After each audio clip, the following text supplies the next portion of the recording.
Hello neighbors, I'm here this morning with candidate Art Gonzalez, and all of the first-time new candidates have been given an invitation to come and sit, so they'll have a chance to speak to you regarding their views, their platforms, their ideals, and a Q&A to follow. So before we get into that, Art, why don't you lead off with whatever you'd like to say regarding your candidacy, how long you've lived here, your objectives, and Sure. So we moved here, I think now it's been about 4.5 years ago. I grew up on Miami Beach, lived there all my life, never thought I would move anywhere else. But Miami Beach just got too crazy and hectic, and the population exploded and traffic, and so it was a disaster. So after living in the same home for 25 years, I finally was able to convince the wife that we needed to make a move, maybe a little inland. Like the majority of the people in this town, I grew up here. I never heard of Biscayne Park. I knew Miami Shores, El Portal, or everything, but Biscayne Park, when somebody told me, let's go look at a house in Biscayne Park, I said, where is that? Obviously we came here, we were looking in Keystone. We couldn't find anything there that we liked. So we came here one day. My wife fell in love with the house. She actually looked at the yard and walked through the house, really didn't even look at the house. But she went straight to the yard, fell in love with the yard, and she said, this is it. At that point, I wasn't even able to negotiate with the guy because my wife wouldn't let me. So I was stuck paying a higher bill than I think I should have. But that's another story for another day. So we moved here. I immediately started getting a little bit involved. I think I reached out to you at one point. Someone told me to talk to you. I reached out to a couple other people. Mayor Coviello was the mayor at the time. I actually attended a couple of meetings, and I thought, wow, things seem to be going pretty good in this village as far as government and how it's functioning. I didn't know a lot of the ins and outs because I had just gotten here. Right. I wasn't happy with a lot of things. Some of the things I wasn't happy with the former police chief. I didn't think he was doing a good job as far as enforcement, especially traffic enforcement and whatnot. I brought it up to everybody's attention, the thing with the tickets. They were just giving out like 1 or 2 tickets a month. Correct. It was ridiculous. I kind of made a big stink about that because obviously griffing is a big problem. I live on griffing, but it's not just griffing, obviously. The traffic situation here is a mess all over the place. But after that, obviously, after Coviello left, it seems like things have been going downhill relatively quickly. And so basically several people have approached me over the last couple of years to run, and I kept saying no, I got other stuff to do. And so now, finally I said, well, listen, things don't seem to be getting a lot better, right. Or better in general. So I think I'm going to at least try to help.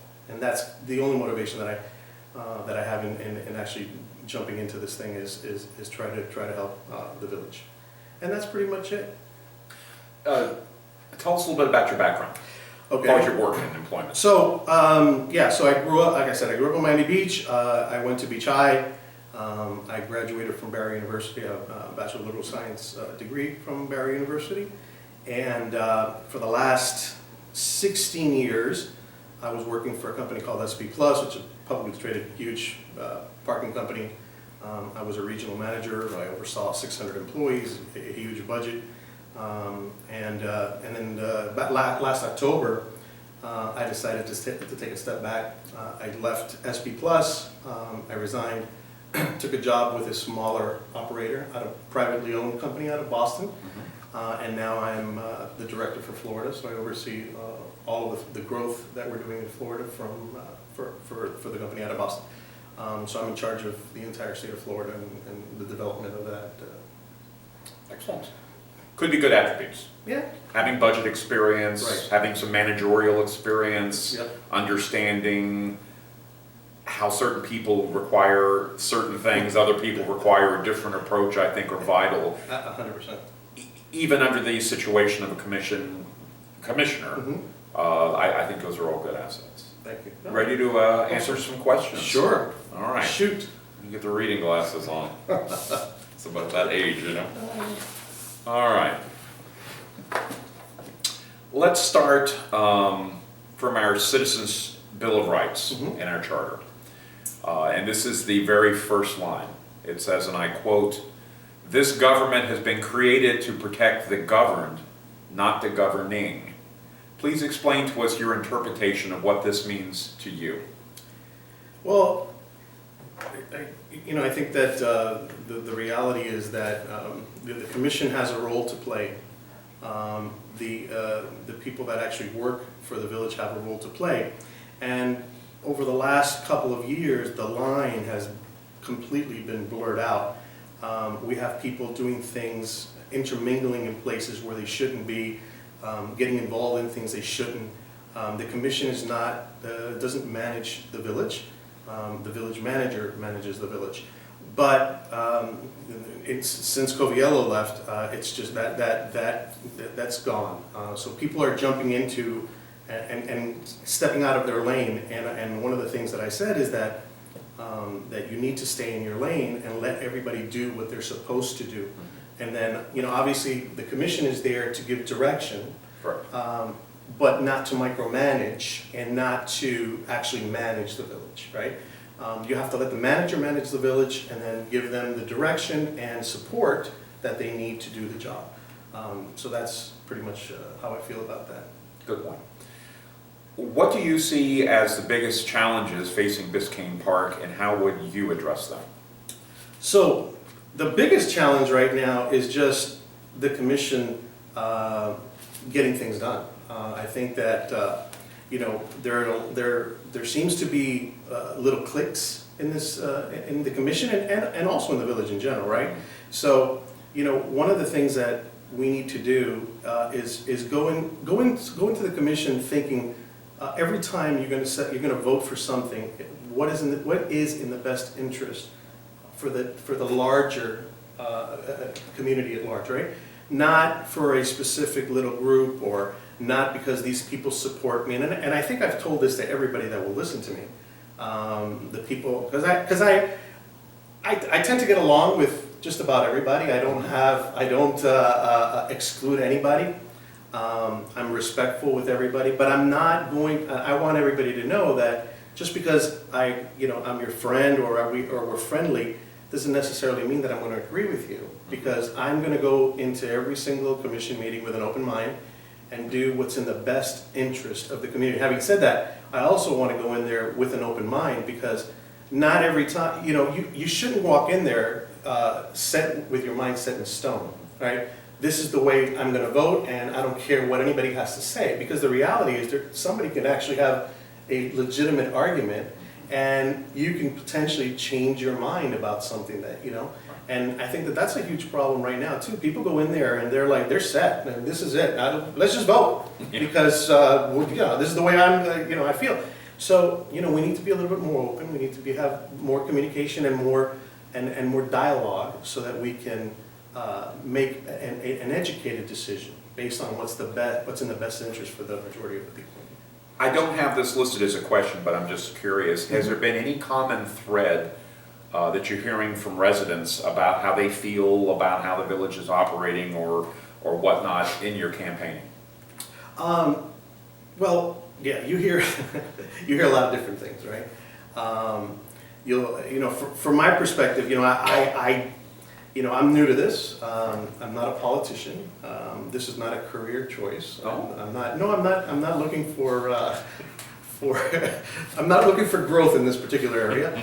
But it's funny, because you'll hear people call you and say, "Oh, you put a sign in so and so's house. You really shouldn't have done that, because or I heard this person talking about you, and because you post something on Fred's blog. Oh, you shouldn't do that." Or, "Oh, I hear you talk to Milton. How can you talk to Milton?" And I mean, it's just obscene. And to me, that we exclude people just because, obviously I come from a country, or I was born in a country that was communist, right? And one of the reasons my family left was because, we wanted an opportunity to be able to have an open mind and express ourselves, and let other people express themselves. And I just don't understand why people exclude other people or get angry at other people just because they disagree with their position. I was talking with my wife last night about this new pick for the Supreme Court.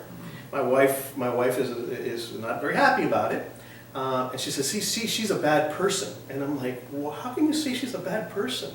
Just because you disagree with her views on something doesn't make her a bad person. She could be a great person, but you gotta give them an opportunity, you know. And the reality is just because you disagree with somebody doesn't mean that they're a bad person. Right. Let's move on. The village manager is responsible with the day-to-day operations of the village. Mm-hmm. We had just gone through that. Yep. He or she runs the village and manages all employees. In your opinion, what is a functional definition of providing oversight? And if you're not satisfied with the manager's results, how would you proceed? So you have to set goals, and you have to give clear. One of the things that I've learned in the business that I've been involved in, you have to give people clear direction, right? You can't hold people responsible for something that they have no idea what they're being held responsible for. Okay.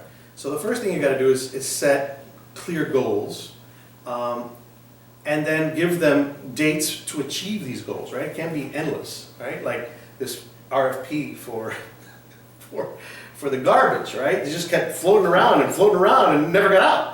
Well, we're going to get to it. But, so you have to give them clear goals, you have to give them directive, and then you got to hold them accountable. Like Reagan used to say, I trust, but I got to verify. Yeah. Right? Yeah. So I trust you, and I'm going to give you, but then I'm going to check on you. Okay. Make sure that those things get done. Well said. I'm going to read now from section 402 from the charter, which is under the commissioner prohibitions area.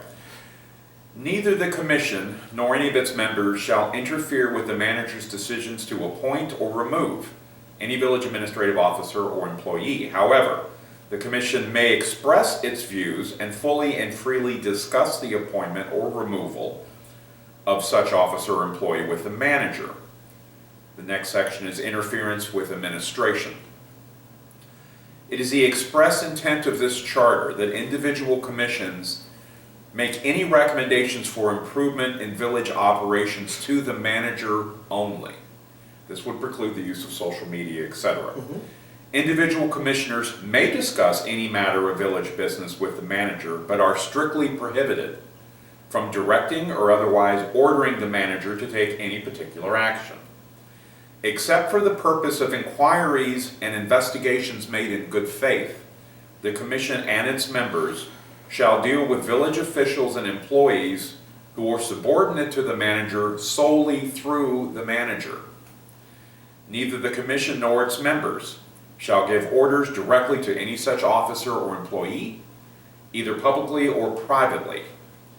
Any willful violation of this section by any member of the commission shall be ground to removal from the office of an action brought by the state attorney of Miami-Dade County.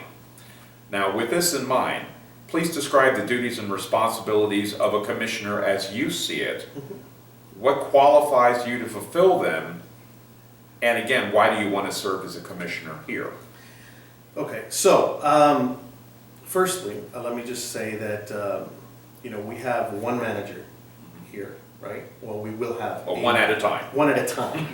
Hopefully, and we will have one soon, hopefully. When I was in my previous job, I had 30 managers, and all of those managers had employees that were underneath them, right? I think at one point we had like 600 employees. Anyway, well, the point is that anytime that I had to address anything with a manager for any of our locations, I would never address one of his associates, right? It would always be the manager. The manager reported to me, and I spoke with and dealt with the manager directly. His job, her job, was to make sure that their subordinates were doing their jobs and their responsibilities. As far as a commissioner is concerned, I think that you have every right in the world to discuss things openly with the manager, and you have the right to give an opinion. But at the end of the day, the manager is the one that's going to make the decisions, and is actually the one that's going to be running the village, not us. Like I said, our job is to give direction, and then their job is to manage, and that's the way it's got to work. This commingling, the fact that, you know, I think you said it earlier, this has become the Autobahn. There are no lines any longer. You know, we need clear lines, so that people stay in their lane and let other people do what they're supposed to do. And the charter provides that through this section. Exactly. That's one of the reasons I wanted to add it in, to get your input on it. Right. And dovetailing on what Art had just said, we've had situations where commissioners have been found to be meddling, overstepping their limited authority, and as such are committing charter violations. If elected, and if you witness this happening firsthand, how would you address that? How would you deal with that? Well, I think that my approach always is that I like to talk to people directly, right? I will not, and I think I said this somewhere, I posted this somewhere, maybe on Next Door. You know, if I do get elected, I will never speak of any other commissioner outside of the commission. If I have an issue with a particular commissioner, I would speak directly to that commissioner. Sit in a room and just talk about it. And hopefully, you know, we can come to an agreement. I think that that's always worked for me. As long as you go, you know, with honesty and with integrity, and you really want to try to help to fix something. I've always found that that's the best way to get things done. So I would address it directly with the commissioner, and say, you know, listen, whatever the particular issue is, I think that, you know, you're out of line, and you know, you're out of base. But nobody will ever catch me speaking ill of any commissioner outside of, you know, whether I agree with them or whether I don't agree with them is not relevant. I'll never be speaking about any other commissioner. What do you feel will be your steepest learning curve as a representative of the people? Steepest learning curve is probably just going to be the rules and regulations. You know, Sunshine. well, sunshine. But you know, sunshine is pretty clear. But I mean, just the operating rules and regulations of, you know, bringing in a resolution, and, you know, all those little things that are just you know, the little working things that you do when you're an actual commissioner. Because, you know, I mean, although I've attended commission meetings, I don't really, you know, I pay attention to a lot of the big stuff, but just the little stuff. Correct. So I think that's going to be the biggest learning curve. Okay. When the community is split with strong views on each side, which we're prone to do, Yeah. what tactics would you employ to bring a divided community and commission back together? That's a tough one. I think that local government is a reflection of national government, right? And I think, as we can see, on a national scale, there's a huge divide in our country right now, right? So I think that, you know, being someone that will try to reach out to all sides and not take a side, a specific side where, you know, I'm this or I'm that. But, you know, I think that, you know, we have to be all inclusive, and we can't exclude people just because we disagree with people, with their opinions or with their positions. Just because I disagree or with someone's opinion or someone's position on anything, I will not exclude that person, or I will not ignore that person. And I think it's vital that commissioners also have a lot of interaction with the community. We have a tendency now, and I think that you know, or you may have heard, a lot of emails go unanswered. And people think that people don't give a rat's butt. So, you know, you're an elected official, you're representing, and this is a small community. This is not, you know, this is not, you know, really, so I think getting back and talking to people and just being respectful, and try to bring, that's really the only thing you can do. To try to bring people together, you know, just be open and honest. Let's talk about money. Let's talk about it. In 2010, 2011, we had a millage rate of 8.9. Yep. It has now been increased to 9.7 Yep. with a 10 cap. despite the increases to our housing prices, we've been in a bit of a bubble. We have not reduced the tax millage rate, or really had a serious conversation regarding it, in my opinion. Yeah. Some residents want specific improvements, some others want lower taxes. How do you plan to balance these two different wants? Well, I think the first thing we need to do is look at how we're spending our money.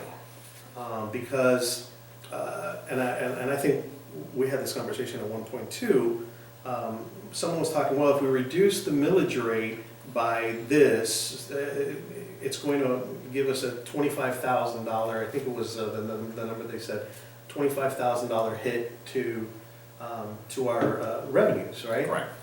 But then I asked the question, but if all the housing prices continue to go up, and so if we drop 25,000 here, but we've made 50 over here, then it's a wash, in my opinion, or perhaps we're even positive. So the first thing we need to do is look at how we're spending our money, right, and get more efficient.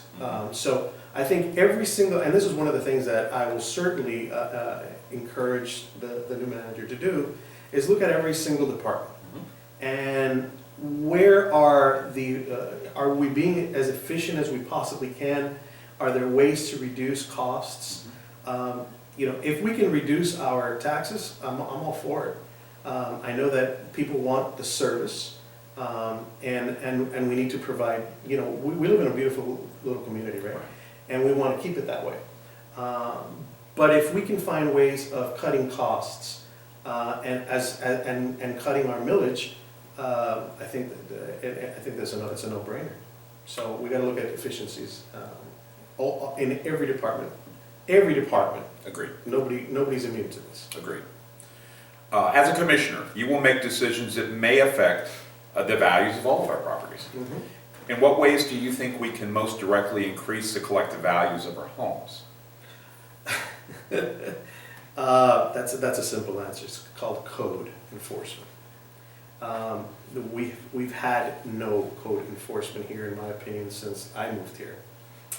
And code seems to be a selective code enforcement, right? So, they'll and it seems also they cherry pick on the really simple stuff, like, oh, there's a dirty roof. Yeah. But then you drive around the village and there's 1,000 dirty roofs. Or dirty awnings that don't get picked up. Dirty awnings, or garbage outside, and we need to have strong code enforcement in order for property values to maintain or to even get higher.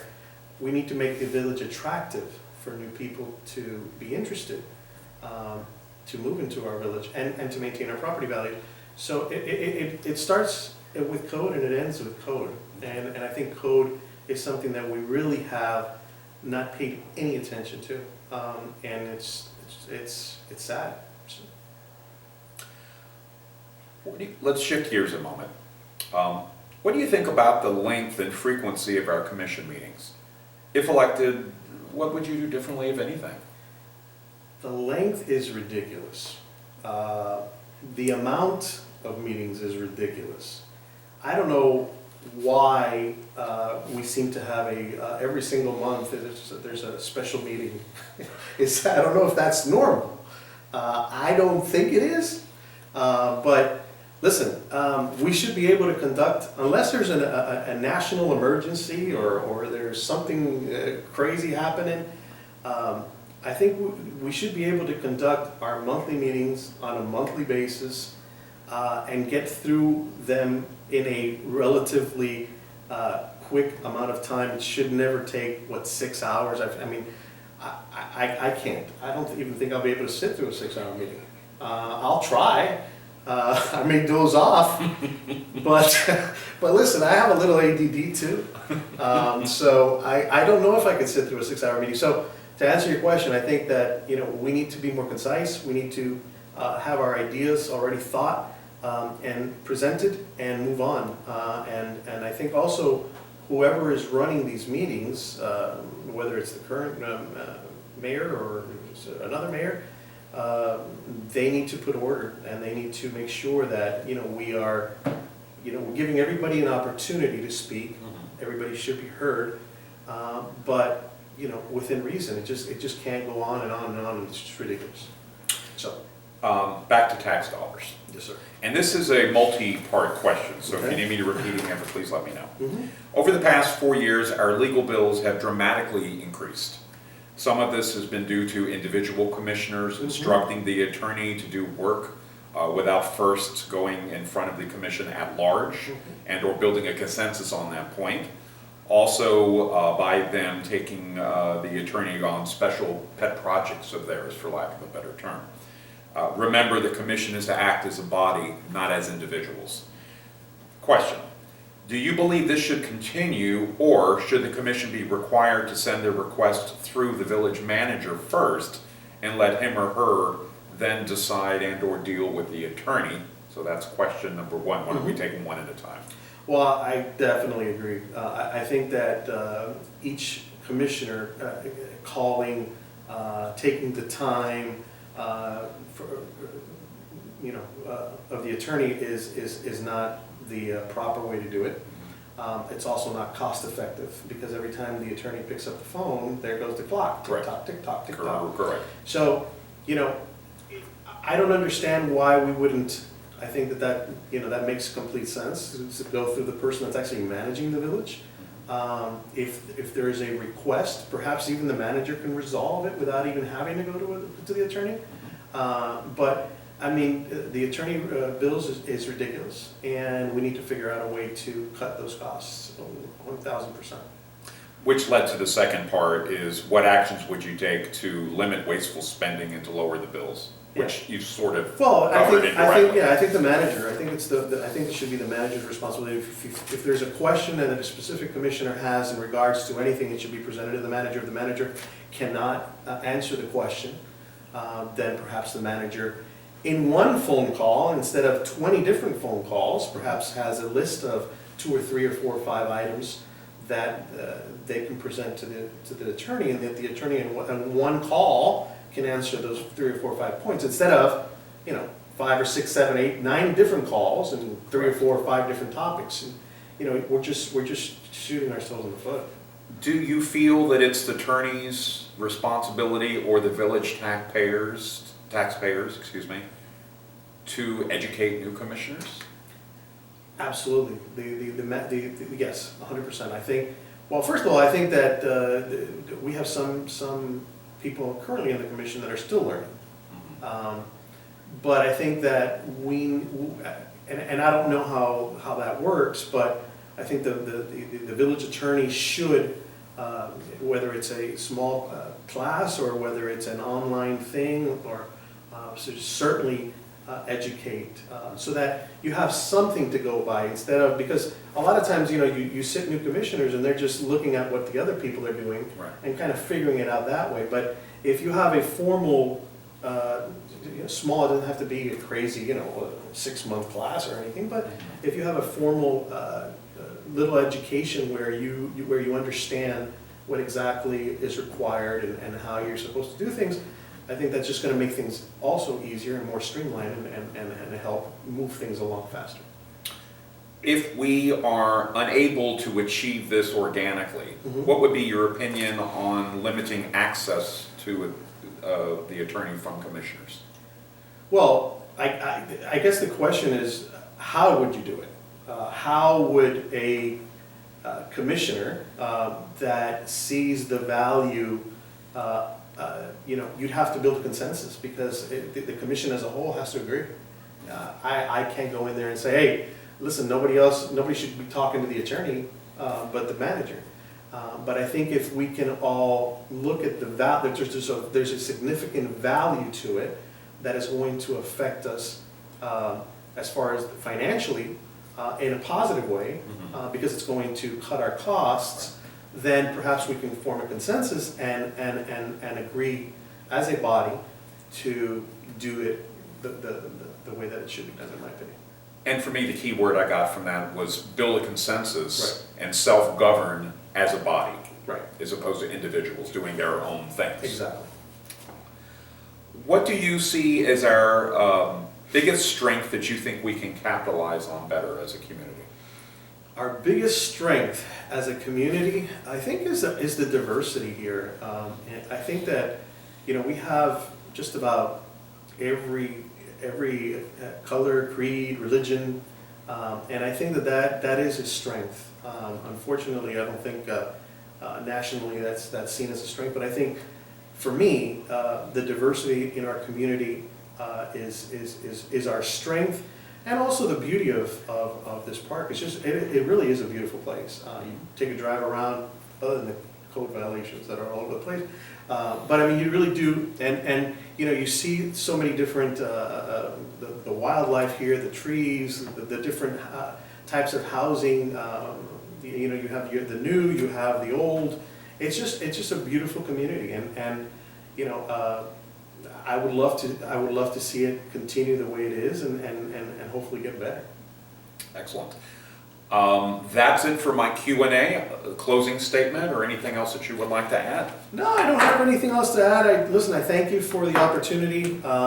Like I said, I have a website. I'm going to today finalize it, and I'm going to be sharing it with folks. And they're going to be able to sign in, and they're going to be able to get updates on things that I'm doing or things that I've done. So that's coming hopefully by the end of today. But the reality is, again, listen, I'm just doing this. This is not a career choice. I'm doing this because I want to help, and I think that I can be a consensus builder, not an exclusionist. I'm not, and I've said this to everybody. I hope people believe me. I'm not part of any group. I'm not part of any clique. I love everybody, but if I don't agree with you, I'm not going to agree with you. And that's not gonna affect the way I feel about you. Right? It might affect the way you feel about me, but that's not for me to say, right? I'm just gonna go in there and try my best, and try to make the village a better place for all of us, or for at least for the majority of us. I mean, some people may not agree with certain things, but you know, I live here. I don't plan on moving anytime in the near future. My wife won't let me. There's no way I'm going to convince her to move again. So we're here for the long haul, and you know, that's it. I just want to help, and hopefully by going in there and being honest and being fair and trying to build a consensus with all the differing factions within this little village, you know, I can achieve that. I want to wish you the best of luck with the rest of your campaign. Thank you, sir. Appreciate it. Thank you for your time. Appreciate it.